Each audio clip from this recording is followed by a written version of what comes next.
And welcome to the Seshpal Oberoi Media. This video is about Chelsea Football Club and their loss against Everton. Well, not exactly just their loss against Everton, but their recent form of late in some ways. I wouldn't call that particularly bad form because they thrashed Dynamo Kiev 5-0 and um, they drew against Wolves and they lost against Everton. But the main problem in this situation is that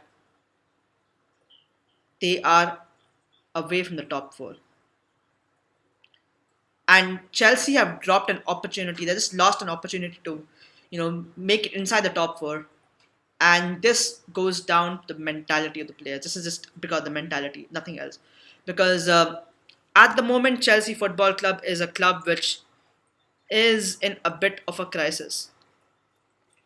Not in terms of the immediate, you know, situation, but in terms of long-term planning. Chelsea is a club which has constantly chopped and changed managers whenever things went wrong. While inherently it's not wrong to do so, in some cases it's important to have some patience and give the manager time to build his side. Uh, First thing, the first time they made the mistake was when they sacked Carlo Ancelotti in the 2010-11 season. Title in the 2009-10 season and came second in the 2010-11 season. That was when Roman Abramovich had an obsession with the Champions League and winning the Champions League. But Carlo Ancelotti was one of the few managers who did really well at Chelsea, regardless of what anyone says. Yeah. The second mistake was sacking Jose Mourinho in the 2014-15 season when he was at his low point. Now, because of his Manchester United stint, some people will say, "Oh my God, it wasn't a mistake. Jose Mourinho is a dinosaur now, or he's kind of past it, or he's not a coach who is adapting well with the times, or whatever." But the thing was that at Chelsea, he was a top manager. At Chelsea, he was a top manager, and if he was given the time to, you know, do well at Chelsea, I think he would have gotten back to the top or close to the top, maybe even. I think the second stint at Chelsea kind of just broke him. I just don't mean in a way which is detrimental to the team that season, which was detrimental to the team that season, but 2014-15, my bad. Yeah, 2014-15, that was it.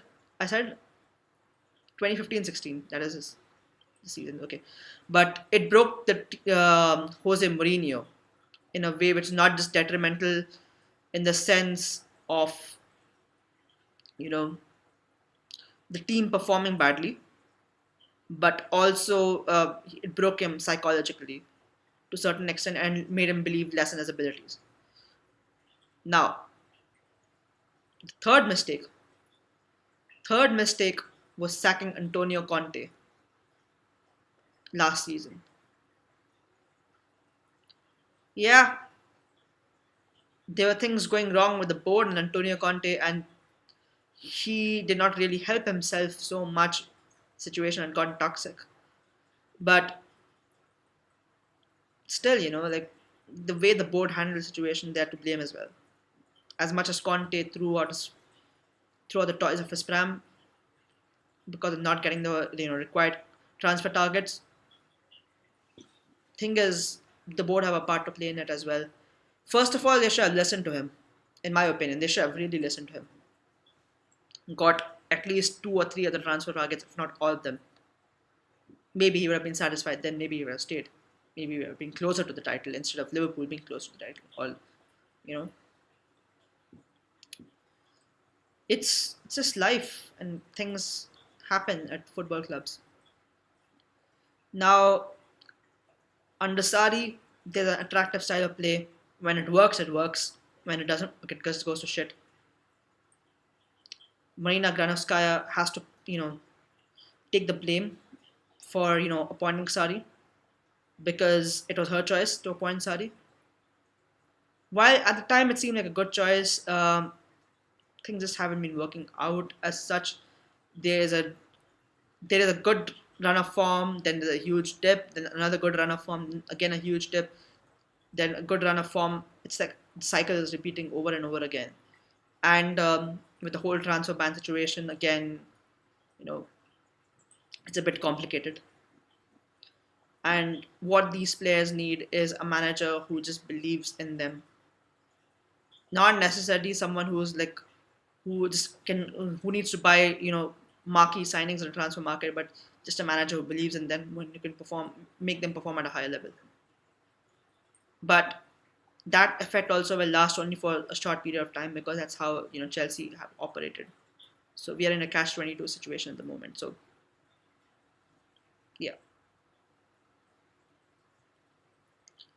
I just think unless and until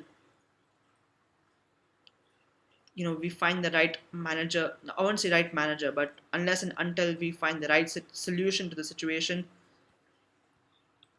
no action must be taken. Unless there's a definitive keep Sari or sack Sari, no action must be point of time.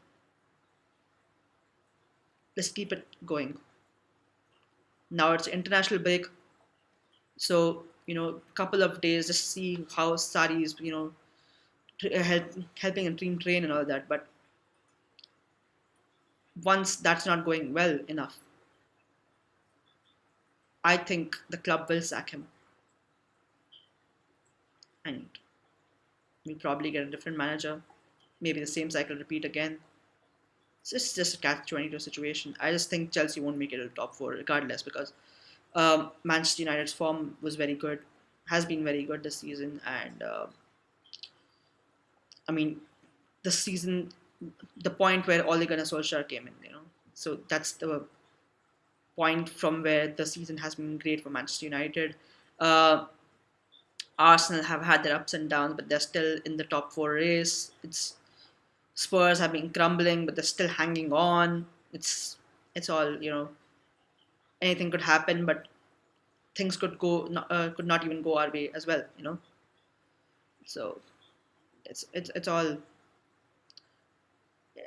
also unpredictable in my opinion. I just think uh, it'll be a battle to finish fourth place. In one of my previous videos, I was so confident of Chelsea, getting into third,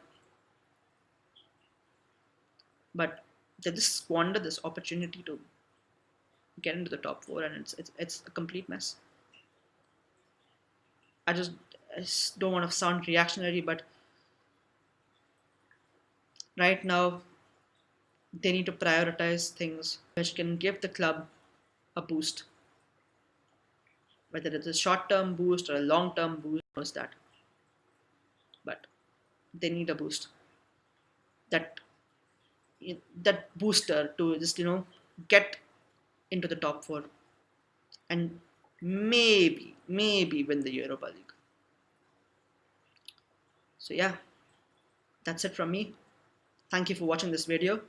Please like, comment, share, and subscribe to the Search Palabra Media.